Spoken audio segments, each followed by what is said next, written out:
उत्तर से दक्षिण हिंदुस्तान की सरजमीन का हर एक इंच और इतिहास इस बात की गवाही देता है। हमारे स्वतंत्रता संग्राम की लड़ाई में चाहे हिंदू हो, मुसलमान, सिख हो, ईसाई, सब लोगों ने इस देश की आजादी के लिए कुर्बानी देने का काम किया था। देश किसी के बाप का देश नहीं है, ये हम सबों का देश है। इंडी गठबंधन के बिहार के नेता तेजस्वी यादव ने कहा कि हम संसद से पारित एक कानून को कूड़ेदान में फेंक देंगे। उन्होंने वक्फ बोर्ड के कानून के लिए कहा कि हम इसको कूड़ेदान में फेंक देंगे, जबकि वो भारत की संसद के दोनों सदनों से पारित है। संसद का सम्मान या न्यायपालिका का सम्मान, वोट बैंक की चाहत में जो कुछ बोला गया है। उत्तर से दक्षिण हिंदुस्तान की सरजमीन का हर एक इंच और इतिहास, हर पन्ना छीन कर इस बात की गवाही देता है।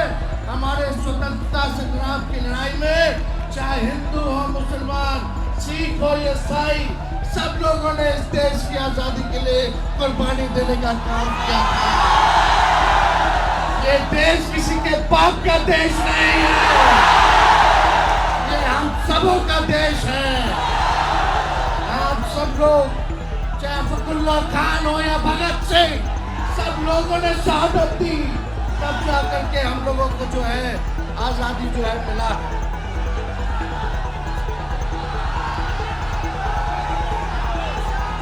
देखिए, सबसे महत्वपूर्ण बात, आपके जमीनों को छीना जा रहा है। अब भाजपा सत्ता से जाने वाली है तो हम सब के गरीब, पिछड़ा, दलित, अति पिछड़ा, अल्पसंख्यक समाज के गरीबों का वोट का अधिकार भी छीनने का काम करने जा रही है। अभी नया इलेक्शन कमीशन का नोटिफिकेशन आया है कि 8 करोड़ वोटर का फिर से वो नया सूची बनाने जा रहे हैं और मात्र के अंदर जो है नई सूची को बनाना है। ये लोग छीनने का प्रयास कर रहे हैं। इसको भी कहीं भी आप लोग सचेत रहिएगा, ध्यान रखिएगा कि वोटर लिस्ट से किसी का नाम हटे ना। ये बड़ी साजिश है। वोटर के फिर पेंशन से नाम हटाएंगे, ये लोग देश को तोड़ने का काम कर रहे हैं। मित्रों, अभी हाल ही में हमने भारत के लोकतांत्रिक इतिहास के सबसे दुर्दांत काले अध्याय आपातकाल के 50 वर्ष पूर्ण किए।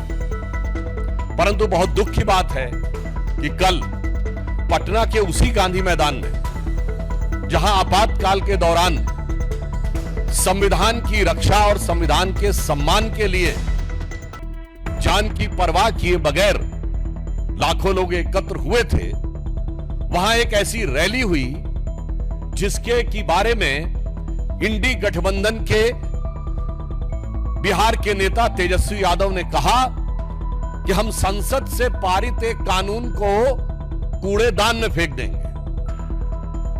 यह बहुत गंभीर विषय है। उन्होंने वक्फ बोर्ड के कानून के लिए कहा कि हम इसको कूड़ेदान में फेंक देंगे, जबकि वो भारत की संसद के दोनों सदनों से पारित है, कोर्ट में विचाराधीन है। एक नहीं, आधा दर्जन हाई कोर्ट के जजमेंट बहुत स्पष्ट रूप से, इलाहाबाद हाई कोर्ट और कलकत्ता हाई कोर्ट के जजमेंट उनके पक्ष में है। इसका अर्थ यह हुआ कि न संसद का सम्मान न न्यायपालिका का सम्मान, वोट बैंक की चाहत में जो कुछ बोला गया है तेजस्वी यादव और इंडी गठबंधन के अन्य नेताओं के द्वारा, उससे साफ है कि यह संविधान को कूड़ेदान में फेंकने की 50 साल पुरानी मानसिकता से बाहर नहीं आ पा रहे। 50 साल पहले भी सियासत के तराजू पर तौलकर संविधान का सम्मान कितना करना है और कितना कूड़ेदान में फेंकना है, वो तय किया था। 50 साल बाद उसी पटना के उसी गांधी मैदान पे वो सियासत की बिसात बिछाई जा रही है कि एक बार फिर संवैधानिक व्यवस्थाओं को तार तार कर उसे कूड़ेदान में फेंक देना है। परंतु भारतीय जनता पार्टी और एनडीए गठबंधन इस बात के लिए कृत संकल्पित है कि हम बाबा साहब अंबेडकर के संविधान को, उसके किसी भी प्रावधान को कोई कूड़ेदान में फेंकना चाहेगा तो हम उसे नहीं होने देंगे। और मैं यह भी स्पष्ट करना चाहता हूं, जो बात पहले भी कही जा चुकी है, वक्फ बोर्ड के जिन प्रावधानों के विरुद्ध इंडी गठबंधन के नेता बार बार बोल रहे हैं, क्या वो प्रावधान सऊदी अरब में लागू है जो इस्लाम की जन्मस्थली है? नहीं। क्या इंडोनेशिया में लागू है जो सबसे बड़ा मुस्लिम देश है? नहीं। क्या टर्की में लागू है जो खलीफत की सीट रही है? नहीं। क्या वो पाकिस्तान और बांग्लादेश में लागू है? नहीं। जो आईएसआईएस की भूमि है, सीरिया और इराक के हिस्से, वहां पे लागू है? नहीं। तो मैं पूछना चाहता हूं इंडी गठबंधन से, क्या आप बिहार में क्या सऊदी अरब, इंडोनेशिया, टर्की और आईएसआईएस से ज्यादा बड़ा शरिया का कानून लागू करने की सोच रहे हैं?